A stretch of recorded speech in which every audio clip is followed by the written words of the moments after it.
Hello, everyone. This is Chadi Alraies from RSH 2025. I'm really privileged to be with Dr. Flavio Ribichini to talk about some protection technique for coronary in patient with redo valve and valve or a patient who has low coronary height. Flavio, thanks for being with us. Thank you. As we know that we are doing a lot of redo valve and valve or patients who have low coronary at risk for occlusion. So let's talk about some technique to protect this closure. Yeah. Well, as you have said, coronary occlusion is one of the main concerns when you perform TAVI. It's very infrequent in native valves, but it still might happen. So it is necessary to know the technique to protect in some cases. And of course, it's getting more and more important in patients that have repeated procedures, Yes. after TAVI after surgery or TAVI after TAVI. And this is getting more and more common with patients' longevity and with better outcomes and treating younger patients. So the most simple and common way to protect coronaries is performing chimney. That means putting a stent in one or two coronaries simultaneously or immediately after you have implanted the valve.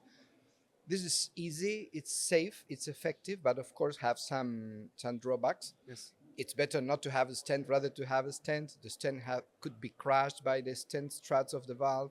It might create thrombosis. It might induce restenosis. And above all, it might create difficulties in re-engaging the coronaries if Right. in case of future need. Yeah. So the most important thing of Chimney is the good patient selection to implant the stent where it is life-saving.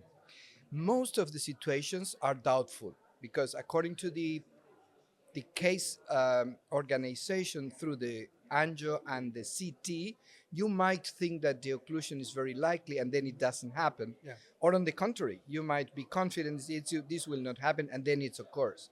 So what I will show today, I will concentrate in our experience developed in more than 5 years using IVUS to determine whether the need or is it's imperative or not. Okay. We have published the first experience on 14 patients in 2020, and we have just get accepted the multi-center registry, which is called ICARO, Yeah.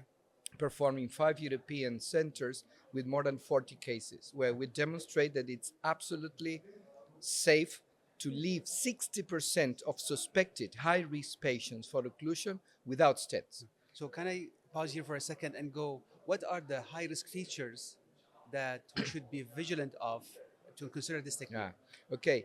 Well, it's more common in females than in male because they have smaller aortic root.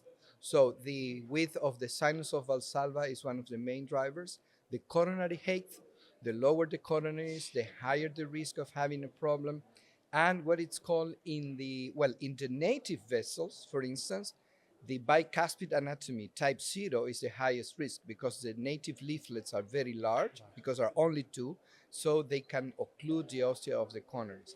In valve, the most important predictor is the VTC, which is the distance in between, the virtual distance in between the valve, the surgical valve, and the ostium, which is dangerous when it becomes lower than 3 or 4 millimeters. Of course, the smallest the distance, the highest the risk. So this can be detected very easily with the accurate analysis of the CT scan before TAVI. Yeah.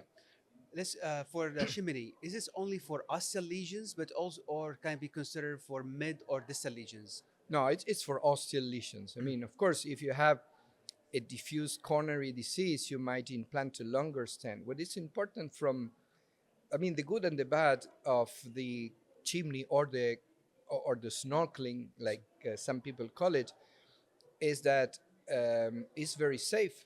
But to keep the artery open, you need to make a room in between the native leaflet or the surgical leaflet, the sinus of valsalva, and the coronary itself. Yeah. So you need to have a protrusion, which sometimes is very long.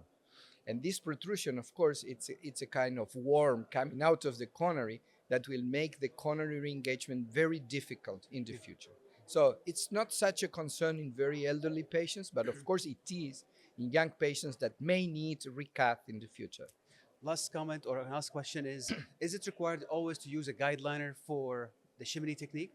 It's a good advice to avoid, for instance, entanglements of the stent through the struts of the valve. So it's good, but I mean, It's not a must, but it's a good point. Yes. Well, Flavio, Dr. Flavio, thank you so much again for an insightful, and we look forward for the lecture to see the illustration that also will be recorded on the website of the conference. Thank you. Thank you very Thank much. you for watching us and watch the videos and others on the YouTube channel and the website. This is Chadi Alraies coming to you from the third RSH conference in Riyadh in 2025. Thank you again.